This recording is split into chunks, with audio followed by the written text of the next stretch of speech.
All right, so here's some examples of the chain rule. If we have to do a power rule, we would say the derivative of f of x would equal to, move this power to the front, that's how power rule works, so that's 8, and that's now taking the derivative of the stuff on the outside. So derivative of the outside, we'll copy the inside, right? Don't forget to subtract that by 1, because that's how the power rule works. And again, derivative of the outside, we've copied the inside, times the derivative of the inside. And when I look at that, the only thing that I'm able to really derive and get something out of is this term here, which will give me 6x, right? Because that becomes plus 0. And then I like to usually take the 6x and move it here to the front. I do not want to mix it in with whatever I already have. In other words, my inside. I don't want to mix it in there. Okay, so this will give me 48x times that 3x squared plus 5, which we know goes to the power of 7. All right, so let's just look at a couple other examples of the chain rule. I'm going to bounce around a little bit. I'm going to do, actually, you know what? Let's skip question 3. No, let's do question 3. All right, so this, another way to write this function is to write it in exponential form. So that would be -3 over, and that would just be 7x plus 5 to the power of 1/4. Remember that we can move this base up to the top, and that could also be changed so that it's -3 times 7x plus 5 to now the power of -1/4. And this now suddenly opens up the door for the chain rule. All right, so the way we'll do that is we'll go ahead and move this power to the front as we derive that. So that's derivative of the outside. That becomes 3/4 when we multiply that -3 and -1/4, right? We'll copy the inside. That's derivative of the outside, copying the inside. Don't forget to subtract by 1 to the exponent. And then times the derivative of the inside here is just 7. So I want to take this 7 and I want to multiply it by this 3/4, right? I do not want to mix it up with the inside over here. So that's going to turn into 21 over 4. And then this binomial here, if you will, that has the exponent, the rational exponent, I can bring it down to the denominator so that we get 7x plus 5 to the power of 5/4. And if we wanted to, we can even change it back to radical form. So that's also a possibility here, okay? I can also put it so that it's 21 over 4, and then the 4th root of 7x plus 5, which of course goes to the power of 5, okay? So that's another way to see the answer. This is, in fact, the derivative, but these are just equivalent forms of the answer below. All right, let's also keep bouncing around here, and let's do question 5. This is a product rule. We'll call this F. We'll call this G. And remember, the product rule is F prime of G plus G prime of F. So when we go to derive this, we say y prime equals the derivative of this first piece there is 3x squared times G. So that's times 3x minus 7 cubed, right? That's this part already done. Now I want to add, and now I go backwards, take the derivative of this. Now if we look at this as a whole, what we're seeing is the exponent, which almost screams chain rule. There's something on the outside, there's something on the inside, right?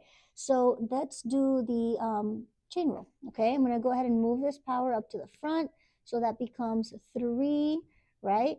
Derivative of the outside, remember to copy the inside here, okay, times the derivative of the inside, which is actually just 3.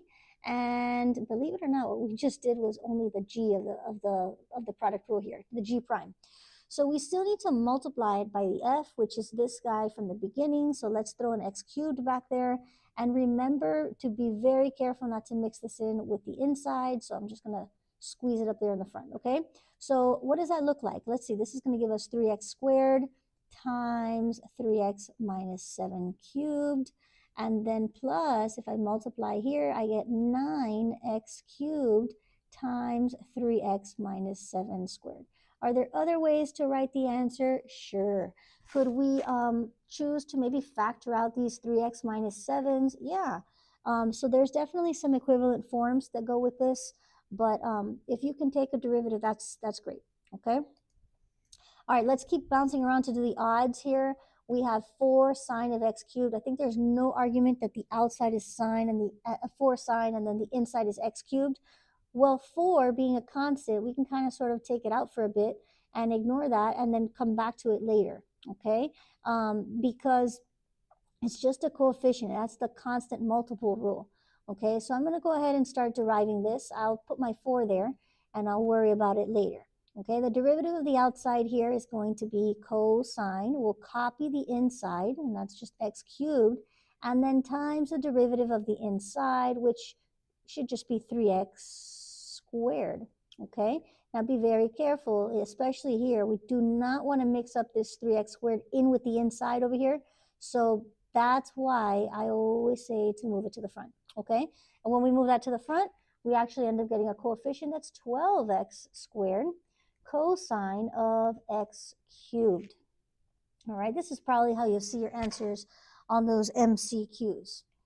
So we can also see trig functions. Those appear as well.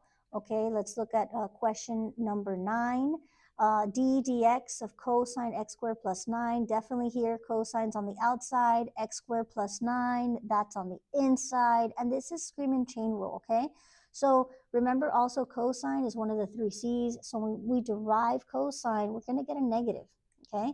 So this is going to be derivative of the outside. There's that negative sign, copying the inside, times the derivative of the inside, which is just 2x, right?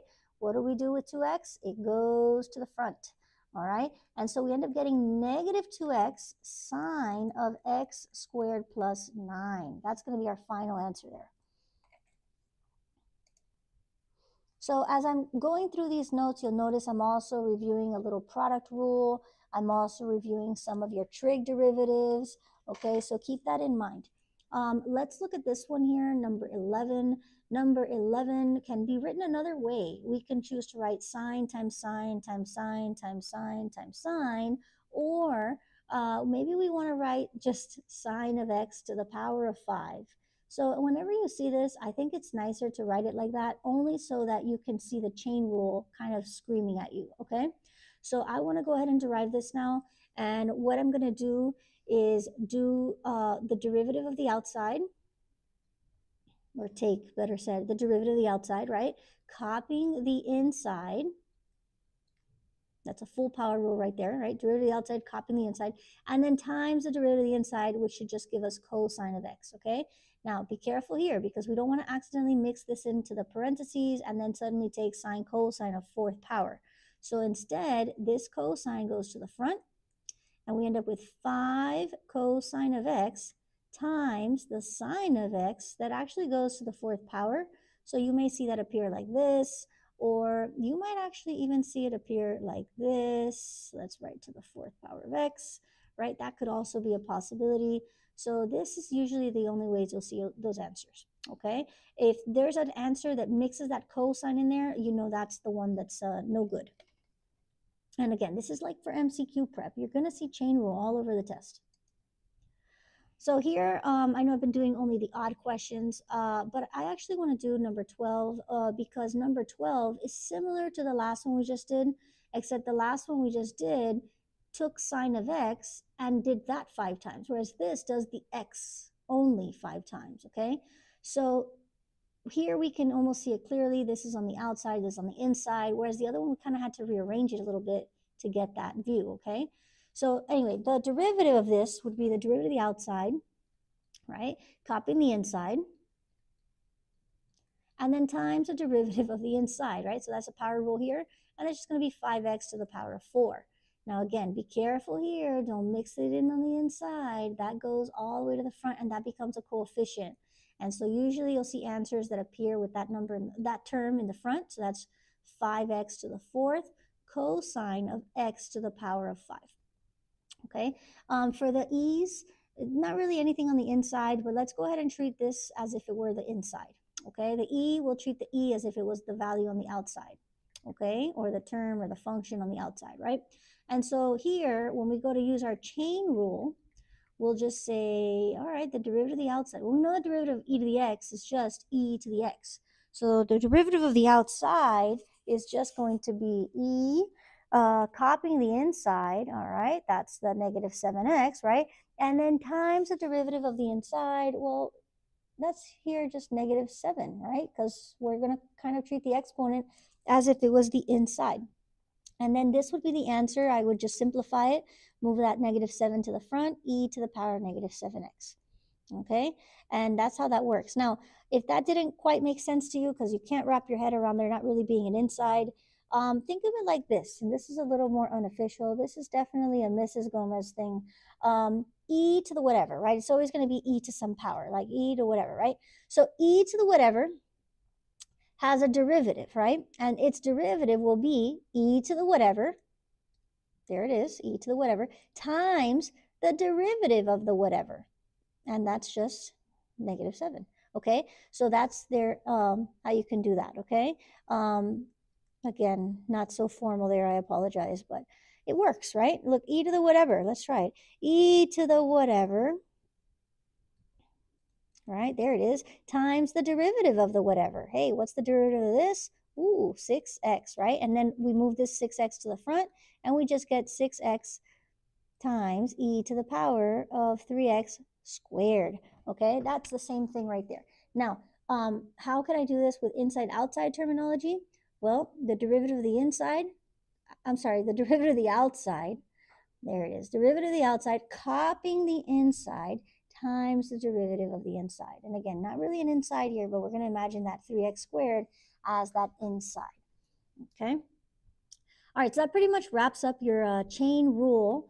But I do want to do one application question. So a lot of the times they'll give you these tables, and the tables have like an x column and an f of x column.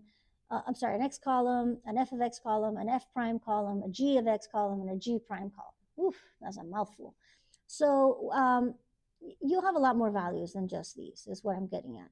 But a lot of the times when you get asked to find the derivative of something like this, that screams chain rule, right? Because we have something on the outside and we have something on the inside, okay? And so what you have to do is derive this, which this is the definition of a chain rule here I gave you in the beginning of the slide. So that would be the derivative of the outside, copying the inside, times the derivative of the inside. And then from there, I could plug in 2. And so that notation to plug in something into a derivative or into something, you can just use this at x equals 2. That just means I want to plug in 2 into my derivative here. Okay, so, well, I know that if I were to plug in 2, this would be f prime of g of 2 times g prime of 2. Now, if you notice that everything that's given, well, we actually do have g prime of 2, right? And that's going to be negative 3. So that's going to go right here. It's like a little puzzle, plug and play, right? We know g of 2. That's also given. That's going to be 9, okay? Now, 9 is what's just after that f prime, okay? So we're going to put f prime of 9, which also given to us, 5. So this becomes 5 times negative 3, and we end up with negative 15. All right, good questions. You're going to see that all over the AP exam, probably in maybe like 2 sections. You might see it in the calculator active, non-calculator. I would most definitely expect to see it, though, in the non-calculator part of the test, okay? All right, that wraps up chain rule. I hope it wasn't too bad.